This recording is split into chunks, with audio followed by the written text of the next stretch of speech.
Hello and welcome to NC Exclusive with me, Benga Aborowa. Our guest today is a retired Navy Commodore. He worked as a military observer in the Democratic Republic of Congo and head project implementation, monitoring and evaluation at Nigerian Naval Headquarters. He also worked extensively in security operations in the Niger Delta area of Nigeria, a fellow of the Nigerian Institute of Management and member of the governing council of the Institute. He is also a fellow of the Certified Institute of Shipping and fellow of the Center for African American Research Studies. He is the president of the Africa Center for Strategic Studies in Nigeria alumni chapter, an affiliate of the United States Defense University in Washington, D.C. Our guest today is retired Navy Commodore Abimbola Ayuba, affectionately called Otumba Bimbostic by his friends. Thank you very much for joining us on NC Exclusive, Commodore. Thank you very much for having me again. How big of a problem is piracy and insecurity in the Gulf of Guinea? Well, thank you very much, Benga. Piracy, as we all know, is an old form of crime that has existed almost as far as one can remember, back in time. And of course, it's an international, perpetrated by international ring of criminals, mostly with connections globally, and with the focus on getting spoils.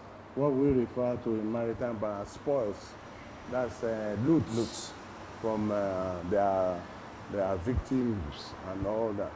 Well, it's a very terrible case, but I think right now, with all the interventions that the Nigerian Navy, in conjunction with other safety agencies like you mentioned, NIMASA, yes.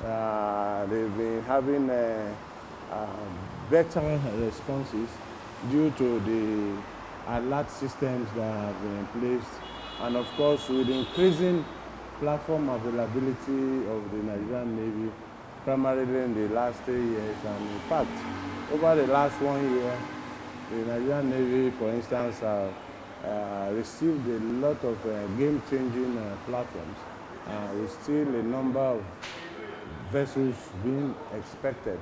So this has gradually begun to lower the incidence of piracy to the extent that up till about October last year, even though we had about 17, 18 alerts, the actual successful ones were down to between 4 to 5.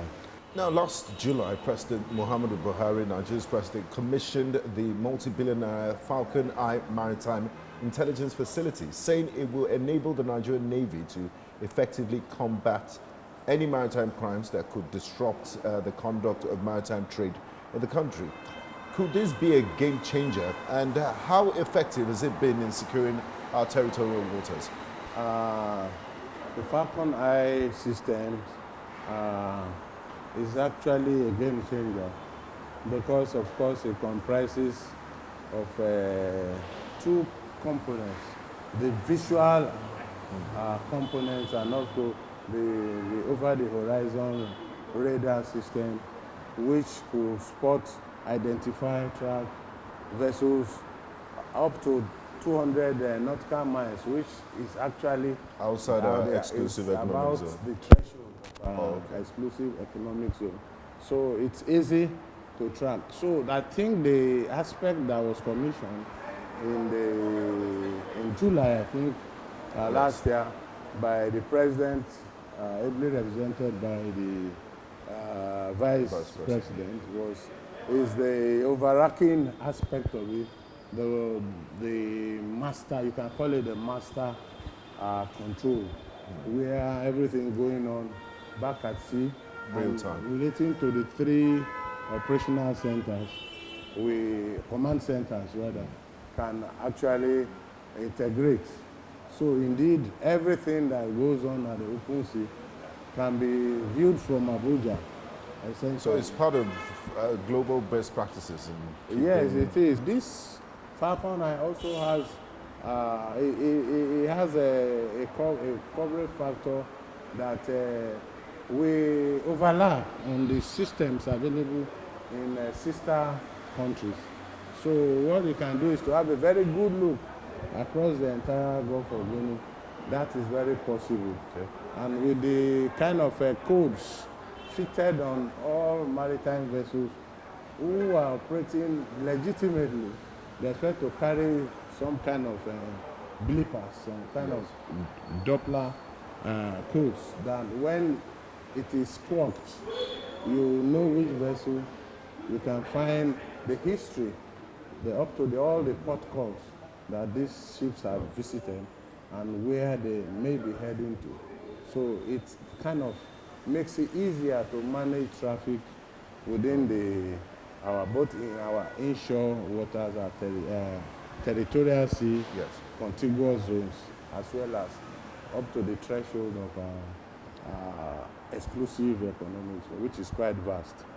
Now, Commodore Ayuba, as of 2019, almost 50% of all piracy incidents of robbery at sea reported in the Gulf of Guinea took place in the maritime approaches of Cameroon and Nigeria. The Gulf of Guinea is a vast area, and surely no single country will likely take up the burden of patrolling the entire area. How much inter-regional cooperation do we see amongst sister West African navies in addressing this issue? Is there a lot of collaboration? Yes, increasingly over the last, say, 7 years, we have had consistent cooperation, and which gets better annually. There are many exercises that are conjoint exercises by regional navies, sub-regional navies, in fact joined by others outside our region that all belong to the Gulf of Guinea. And of course we have the Gulf of Guinea Commission that is also taxed by law to manage activities. So essentially it's all about creating that desired synergy that will enable nations to interoperate, and that requires a lot of understanding, having systems that can be integrated, and of course the aspects of communication, which because of course you know that within these areas you have the francophone and the anglophones and the luxophones, which means that the navies from Gabon, Former Portuguese colonies. Yeah, Portuguese colonies, they also belong to this particular zone. Now, you retired from the Navy a few years ago. Since you retired, from that time to today, what's your assessment of the Nigerian Navy, and are they equipped to face 21st century challenges? Oh well, Nigerian Navy has been one of the most loyal and committed of the 3 services. I'm saying that not being partisan, but being very factual. Because you know that, we all know that almost 80% plus of our foreign reserves are obtained from the oil sector, oil and gas sector. So the Navy has been very, very engaged in ensuring that keeping the sea lines of communication open and usable and safe for both drilling operations, particularly with the emergence of the deep sea oil exploration fields like the Agbami and others that are right deep there, 70, 80 nautical miles deep into the sea. Like I said, this particular administration in the Navy is doing very, very well to ensure that they have the right mix of vessels that can actually influence and shape the maintenance of maritime security. Commodore Ayuba, I'm sure looking back at your experience and the time you were in active service, your early days in NDA, apart from the Nigerian Civil War, I don't think we've ever had it this bad in terms of social fabric, decadence, the insecurity in the country. A lot of people have blamed the rot in Nigeria on the incursion of the military into governance, and you were a part of, I mean, that's your constituency, the military. How did we get it wrong, and is the military solely to blame for Nigeria's regression? It's okay if people go ahead and blame the military, but you should check when the military handed over, since when? 1999. 1999. So it's for the same reason why people still blame Lord Lugard for the amalgamation of North and South Nigeria. You know, why do we engage in this kind of discourse where we should be finding dependable solutions to our national problems? You blame the military. Look at the most huge developments that took place under the military administration. Irrespective of the perception that military government was an aberration, most of the beneficiaries of military government are those people who have emerged today to hold the reins of governance, and we could see that the blame game is on. But people forget that Nigeria, more than ever before, had begun to move away from the socialism, the need to provide amenities for people to be safe and happy. The common man, everybody was going for the grabs. We had issues of privatization of public assets. For instance, even national strategic assets were being sold. Thank God for the revival of the railways. The railways were gone, the ports were privatized, the airways was gone. They were instruments of national cohesion. But when it became convenient to sell them off for some reasons, we began to lose all these things. And so, if, for instance, let me give you a very quick example.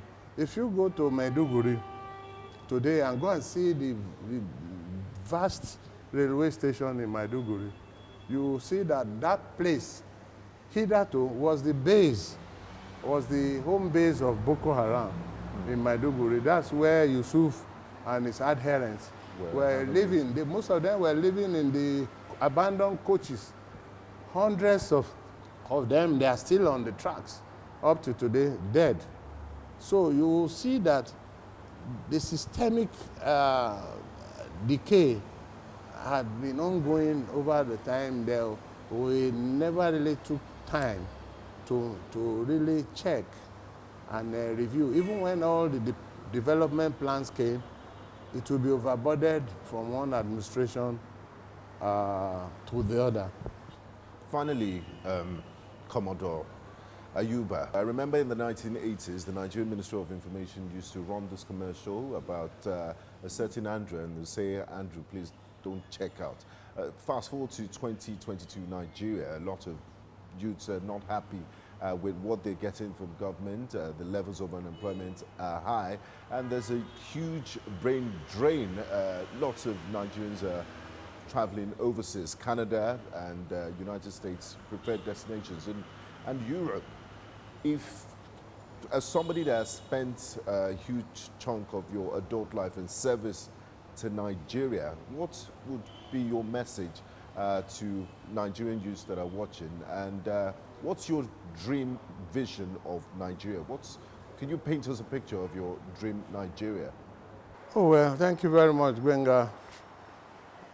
Well, my vision for Nigeria is to have a Nigeria that is homogeneous, that is free from all forms of prejudices, that provides equal opportunities, that is fair to all concerned, that can provide access to the national resources, equitable distribution, which technically is almost impossible, but at least a fair distribution of resources. And of course, in Nigeria, where you don't first of all ask the man you meet within the first 2 minutes, where do you come from?